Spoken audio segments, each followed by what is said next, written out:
분명 아무 일도 없는 평범한 하루인데 쉽게 지치고 피곤해지시는 분 계신가요? 감정에 잘 휘둘리고 타인의 말에 엄청 영향을 많이 받고 다른 사람에게 최대한 맞춰주려고 하시진 않으시나요? 사실 이건 제 얘기인데요. 저는 예전에는 이게 제가 내향인이라서 그런가? 아니면 착한 아이 콤플렉스 때문에 그런가? 라고 생각을 했었는데요. 제가 공부를 계속 하다 보니까 사실 그 뒤에는 더 복잡하고 미묘한 이유가 있더라고요. 자신을 조금 더 잘 이해하고 편안해지시고 싶으신 분들은 오늘 영상을 주목해주세요. 저는 우울증을 치료한 지 5년 차에 접어들었어요. 다양한 상담, 치료, 공부를 통해서 저를 이해하기 위해서 노력을 하고 있는데요. 그중 가장 어렵게 느껴졌던 부분이 사람들과의 관계에서 쉽게 지치고 삶을 살아가는데 이상하게 남들보다 에너지가 많이 쓰이는 듯한 모습이었어요. 번아웃도 굉장히 자주 오고 대인관계 스트레스도 많이 받고요. 그래서 그걸 해석하기 위해서 계속 노력을 했어요. 최근에 예민함이라는 주제가 인기가 많아지면서 이게 예민함 때문일 수도 있겠구나 라는 생각을 하게 됐어요. 예민한 사람들의 특징에 제가 딱 맞더라고요. 그러다가 HSP라는 개념을 접했는데요. Highly Sensitive Person의 줄임말로 매우 예민한 사람들을 심리학적으로 지칭하는 용어가 있더라고요. 그 HSP 진단 체크리스트를 보면 24개 문항이면 저는 24개 전부 해당하는 HSP 중에서도 HSP인 사람이 저더라고요. 그래서 그 개념을 발견하고 나만 그런 게 아니었구나 라는 생각이 들면서 좀 안도가 됐어요. 그런데 관련 콘텐츠를 보면 볼수록 뭔가 부족하다는 느낌이 들었어요.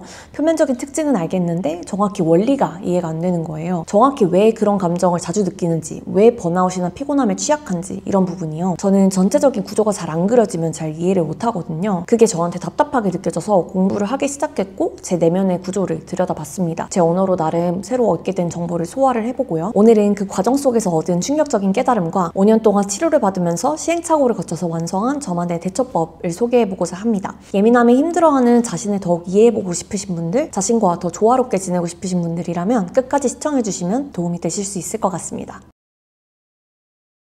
HSP라는 개념에 대해서 더 깊이 파기 전에 먼저 예민하다라는 것에 대해서 짚고 넘어가고 싶어요. 사회적으로 예민한 사람 하면 그냥 신경질적이고 까다롭고 까칠하고 남들한테 짜증내고 이런 이미지를 떠올리잖아요. 그런데 최근에 이런 말이 공감을 엄청 받더라고요. 진짜 예민한 사람들은 너무 예민해서 주변 사람들은 그 사람이 예민한지조차도 모른다. 이런 말이 대체 왜 생겼고 이렇게 공감을 많이 받을까요? 왜냐면 예민한 행동과 예민한 감각에는 차이가 있거든요. 흔히들 대중적으로 사용하는 예민하다 는 전자에 가깝죠. 타인에게 신경질 내고 짜증내고 이런 보이는 것들. 그런데 HSP는 사실 후자의 감각이 예민한 쪽에 가까워요. 비유를 하자면 세상을 감각하는 레이더가 굉장히 예민한 건데요. 남들보다 약한 정보도 잘 감지를 하고 그러다 보니까 인식하게 되는 정보나 처리해야 될 감각이 많아지는 거죠. 심리학적으로 정의하는 예민함이란 이 케이스를 뜻합니다. 그럼 이런 사람들은 타인을 대할 때 어떻게 대할까요? 여기서 앞서 제가 HSP라고 말씀을 드렸잖아요. 그러면 제가 어떤지 한번 말씀을 드려볼게요. 저는 본능적으로 제 감정보다 다른 사람의 감정이 우선으로 느껴집니다. 최대한 배려하려고 하고요. 예전의 패턴을 생각해보면 기분이 나쁘고 뭔가 부당하다고 느껴져도 계속 맞춰주고요. 반박하지 않고 그냥 웃으면서 끄덕끄덕하고 다 들어줍니다. 그렇게 상대방의 눈치를 엄청 보고 참고 참다가 나중에 결국 한계에 다다르면 그때 손절을 합니다. 이게 제 과거 패턴이었어요. 이거를 이렇게 생각하실 수도 있어요. 이건 그냥 착한 거 아니야? 근데 아닙니다. 왜냐면 여기서 제가 얻은 깨달음이 있어요. 그게 뭐냐면요. 둥글둥글한 이미지는 의외로 HSP, 매우 예민한 사람의 특징입니다. 이게 참 이상하죠. 제 안에서도 모순이었던 부분이 바로 이거였는데요. 나는 되게 예민한데 다른 사람한테는 엄청 무딘 척을 한다는 거예요. 그 이유에 대해서 많이 고민을 하다가 최근에 한 책에서 한 구절을 읽고 정말 충격을 받았는데요. 직접 인용을 해드리자면요. 기질적으로 예민한 사람들의 경우 인간관계에서 갈등을 회피하고자 하는 경향이 굉장히 강합니다.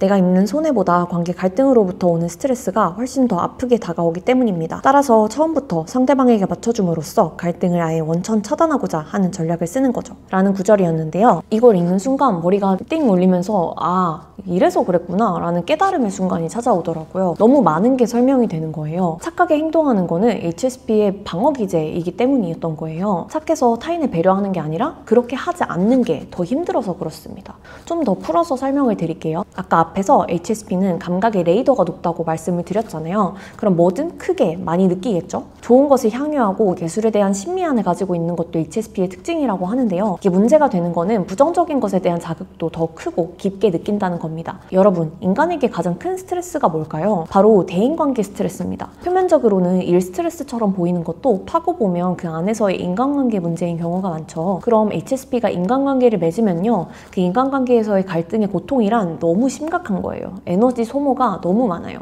그렇기 때문에 갈등이 생길 것 같은 일이 있으면 차라리 내가 참자. 좋은 게 좋은 거지. 그냥 조용히 넘어가자. 이렇게 되는 거예요. 일종의 예방적인 회피랄까요? 이거는 회피형이랑은 조금 다른데요. 회피 자체가 목적이라기보다는 다른 사람이 나 때문에 기분이 나빠 보이면 그게 안 보이는 사람이 아니기 때문에 그것도 뭔가 내가 감당해야 될 몫으로 느끼는 거예요. 그렇기 때문에 더 괴롭고, 그래서 그냥 더 비용과 손해가 적어 보이는 쪽을 택한다는 겁니다.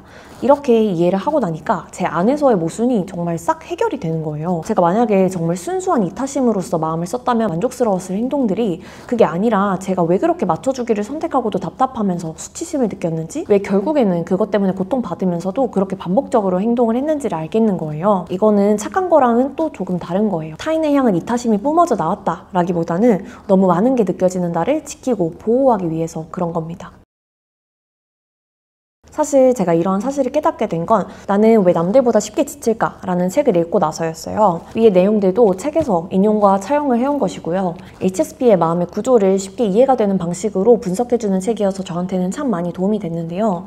지금까지 들으셨을 때 뭐야, 그러면은 HSP는 안 좋은 거네요? 착한 것도 아니고 남들과의 갈등을 피하고 싶어서 회피하고 방어하고 일상생활에서 에너지 소모도 많고, 이렇게 생각을 하실 수 있을 것 같아요. 충분히 그렇게 생각하실 수 있습니다. 왜냐하면 특별히 신경 쓰고 주의해야 하는 부분들이 있긴 하니까요. 그런데 저는 이 책을 읽고 나서 사실 그렇게 생각했어요. 모든 성격에는 장단점이 있고 조심해야 할 부분이 있습니다. HSP의 장점은 작은 것에 민감한 만큼 작은 것에도 행복해할 수 있는 사람들이라는 거예요. 그럼 일상에 내가 좋아하고 행복해할 만한 순간들을 더욱 많이 가지면 되겠죠? 취미생활도 많이 갖고 사랑하는 사람들이랑 시간도 많이 보내고요. 사람들 사이에서 MBTI가 아주 유행을 많이 하고 있죠. 유사하게 HSP 같은 이러한 개념들은 나를 설명하는 언어로서 도움을 줘서 나를 이해하고 긍정할 수 있게 해주는 방법입니다. 일종의 나를 향한 사용설명서이자 지도이자 나침반을 얻는 효과적인 방법이라고 생각을 해요. 나만 이런 게 아니었다는 안도의 마음을 주기도 하고요. 하지만 이러한 개념이 나의 가능성을 가두고 제한하거나 나의 무조건적인 면책수단이 되어서는 안 된다고 생각합니다. 우리가 원하는 것은 자신이 어떤 사람인지 스스로를 더욱 이해하고 다른 사람들과도 조화롭게 잘 살아보는 거잖아요.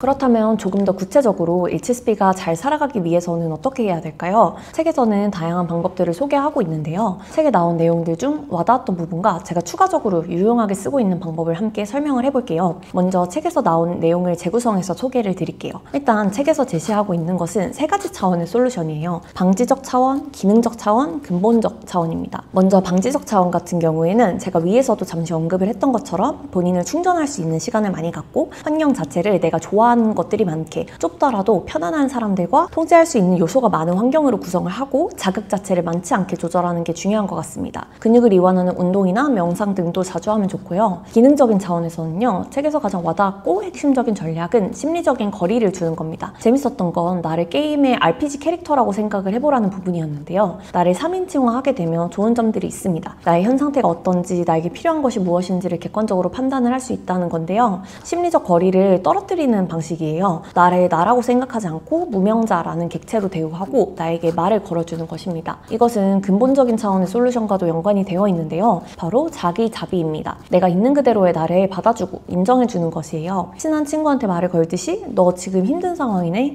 괜찮아, 잘하고 있네, 어려울 텐데, 이런 식으로요. 그런데 이게 조금 낯설고 어렵잖아요. 특히 예민하다는 말이 상처가 된 경험이 있으신 분들이라면 더욱 어려우실 것 같습니다. 그래서 다음으로는 제 개인적인 경험을 조금 더 설명드리고자 합니다. 그리고 분량상 전부 소개를 못 드렸지만 책에는 이외에도 다양한 실천 루틴과 방법이 소개되어 있으니까 읽어보시면서 본인에게 맞는 방법을 찾아보셔도 좋을 것 같아요.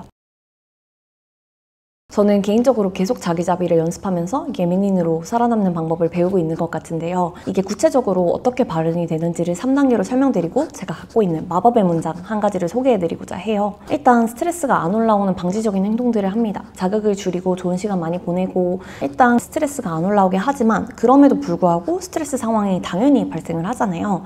그때 제 전략은 3단계인데요. 첫 번째로 그 상태를 인지를 합니다. 나 지금 스트레스 받는구나. 그리고 두 번째로 그걸 느끼고 느끼고 있는 나 자신을 인정을 해줘요. 나름의 해석도 시도를 해보고요. 지금 이런 감정을 느끼는구나 라고 해주는 건데요. 제가 이 단계를 넣는 이유는 저는 HSP라면 자기를 검열하는 경우가 많은 것 같거든요. 앞서 말씀드린 이유로 아니야 난 괜찮아 그러니까 참아 이런 느낌인 것 같아요. 근데 그걸 부정하지 않고 받아주는 거죠. 어떤 감정인지 그거에 압도되지도 않고 객관적으로 좀 인지를 해보려고 하고요. 그리고 만약에 스스로 소화할 시간이 좀 필요하다고 느끼면 그것도 그런 대로 받아들여 주고요. 그리고 세 번째로는요. 타인에게 내가 어떤 상태인지를 소통하는 겁니다. 괜히 참거나 맞춰주지 않고요. 타인에게 명확히 얘기를 해보려고 연습을 하고 있습니다. 내가 지금 이런 상태야. 지금은 소화하고 정리할 시간이 조금 필요해. 라는 식으로 제 감정이나 상태를 존중하려고 하고요. 그리고 뒤에 덧붙입니다. 너 때문에 기분이 안 좋은 게 아니야. 혹은 내가 지금 어떤 감정이 올라왔는데 그걸 너랑 잘 얘기하고 싶어서 내가 조금 정리되면 전달을 해도 괜찮을까? 내 기분을 존중하면서 타인도 존중을 해야 인간관계가 건강해지니까요. 그런데 사실 HSP는 자극이 과부하가 잘 되고 느끼는 게 많으니까 그 당시에는 내가 어떤 상태인지 모를 때가 많거든요. 그럴 때 제가 바로 꺼내 쓰는 문장은 바로 이겁니다. 지금 내가 조금 마음이 복잡한데 설명을 바로 하기가 어려워. 조금 정리하고 말하고 싶은데 그래도 괜찮아?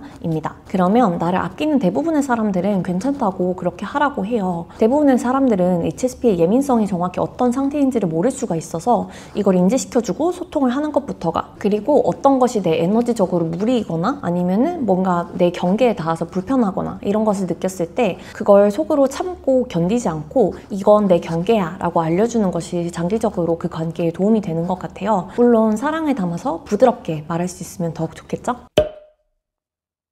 이렇게 HSP에 대해서 더욱 다층적인 이해와 건강하게 살아갈 수 있는 방법에 대해서 이야기를 해봤는데요. 저는 말씀드린 방법들을 연습할수록 사실 제가 더 좋아진 것 같아요. 타인의 사소한 부분까지 감지하고 챙겨줄 수 있고 작은 예술에도 큰 감동을 받고 일상의 소중함을 알고 더 많은 걸 느끼니까 이렇게 유튜브로 여러분과 나눌 수 있는 얘기도 많고요. 저를 괴롭게 만들었던 특징을 이제 저는 사랑하게 된 것 같아요. 앞서 잠시 소개드렸던 최재훈 작가님의 나는 왜 남들보다 쉽게 지칠까? 이 책은 저를 이해하고 제가 하고 있는 방식들에 대해서 이렇게 해도 되는 거구나 라는 확신을 더욱 실어주는데 참 도움이 많이 되었는데요. 그래서 메모를 많이 하면서 2회독 정도를 했고요. 이렇게 다 인덱스도 달아가면서 정말 자세히 여러 번 읽었습니다. 평소에 자신의 예민함에 대해서 생각을 해보셨던 분들이라면 참 얻어가실 게 많은 책이라고 생각을 했어요. 그런데 참 감사한 기회로 교보문고에서 도서를 제공을 해주셔서 총 10분께 책을 선물해 드릴 수 있게 됐어요. 참여 방법은 간단한 구글 폼을 제출을 해주시면 되는데요. 1분도 안 걸릴 테니까 꼭 참여해 보시길 바라겠습니다. 참여 기간은 5월 22일 목요일부터 5월 29일 목요일이고요. 자세한 사항은 제가 커뮤니티 공지와 여기 밑에 고정 댓글에 남겨놓았으니까 확인 부탁드리겠습니다. 이 책이 여러분 자신과 더욱 가까워지는 계기가 되시길 바라겠습니다. 여러분의 평안한 일상을 응원하겠습니다. 봐주셔서 감사합니다. 안녕.